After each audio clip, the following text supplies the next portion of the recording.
Negro Fort, the triumph of freedom and the tragedy of its destruction.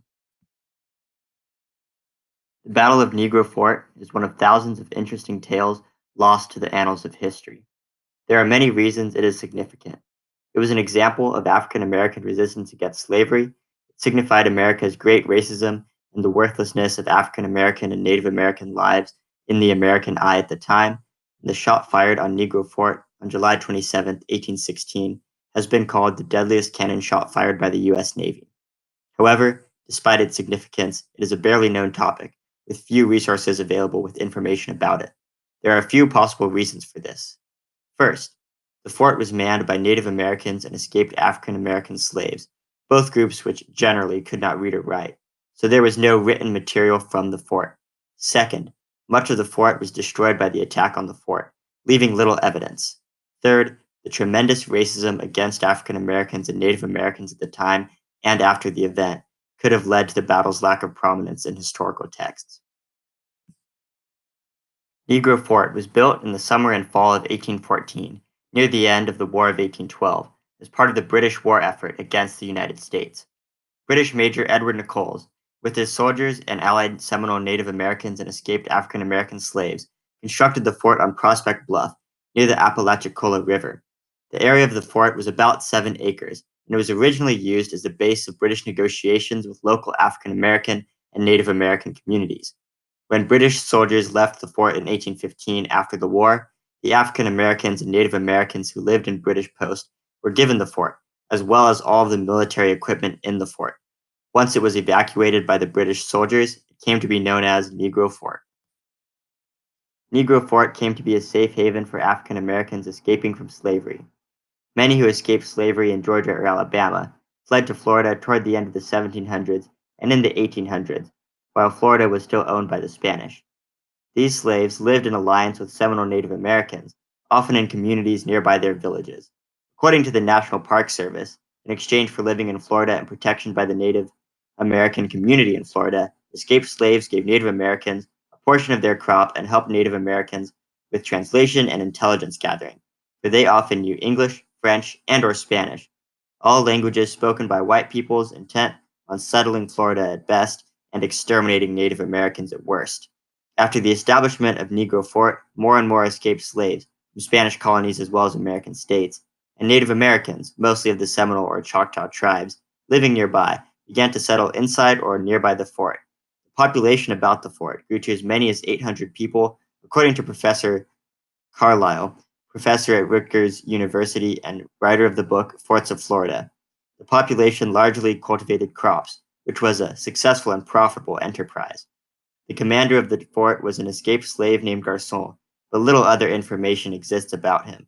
A Choctaw chief, whose name is not recorded, had a leadership role in the fort as well. Much of the population was also composed of descendants of escaped slaves and Native Americans.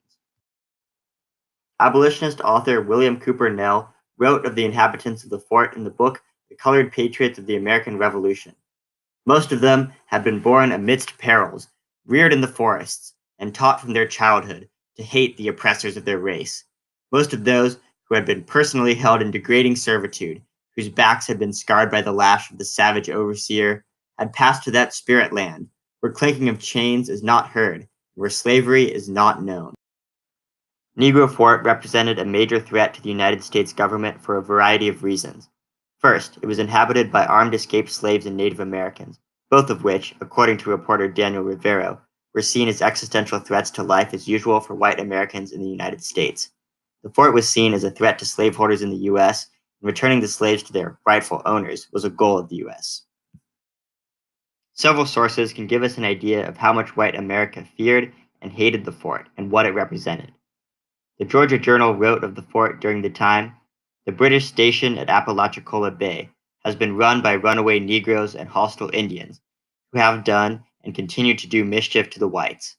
How long shall this evil, requiring immediate remedy, be permitted to exist? A few hundred men sent down the river and some gunboats up the bay would readily effect the object." Major General Andrew Jackson wrote the following to Commander Edmund Gaines in an order to destroy the fort. "I have very little doubt of the fact that this fort has been established by some villains for the purpose of murder, rapine, and plunder, and that it ought to be blown up regardless of the ground it stands on.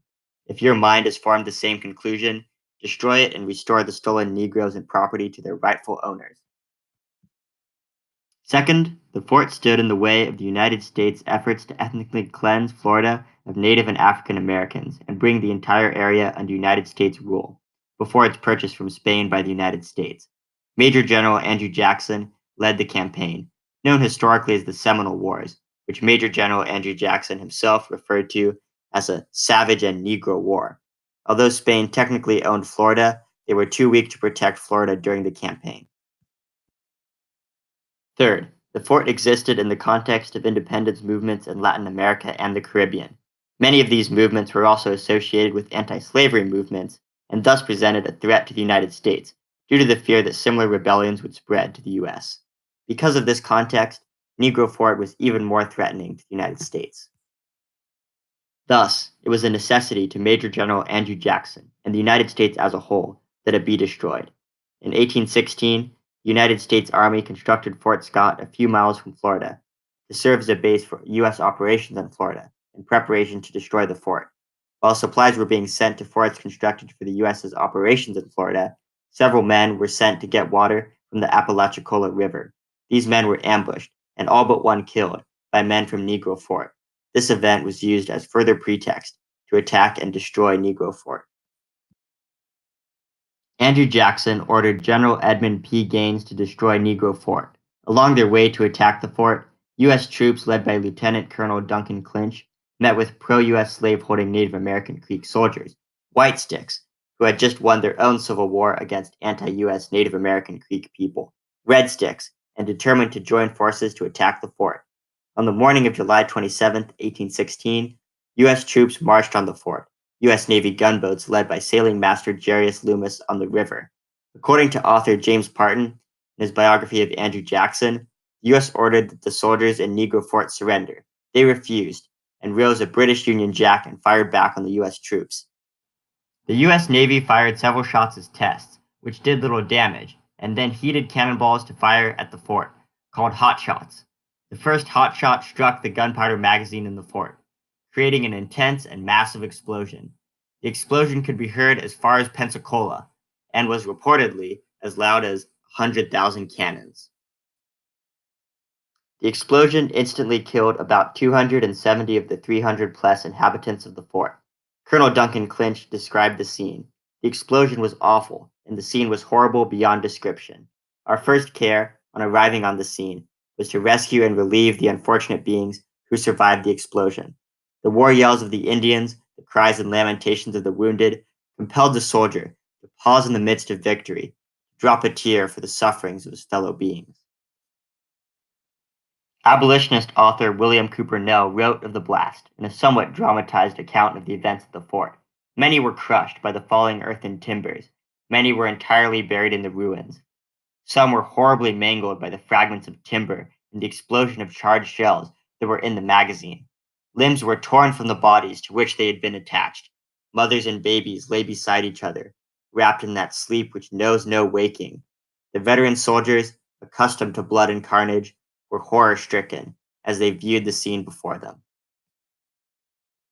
Both the Native American chief and Garçon, the African American leader of the fort, survived the blast, but were captured and executed by U.S. White Stick Creek allies. The White Sticks took many weapons from the destroyed fort, which gave them a great advantage over the Red Sticks. The existence of Negro Fort was a triumph for the cause of anti-slavery and is referred to as a precursor to the Underground Railroad.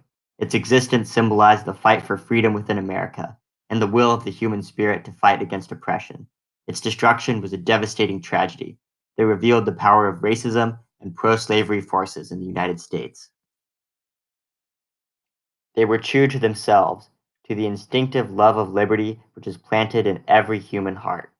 William Cooper Nell, on the inhabitants of Negro Fort.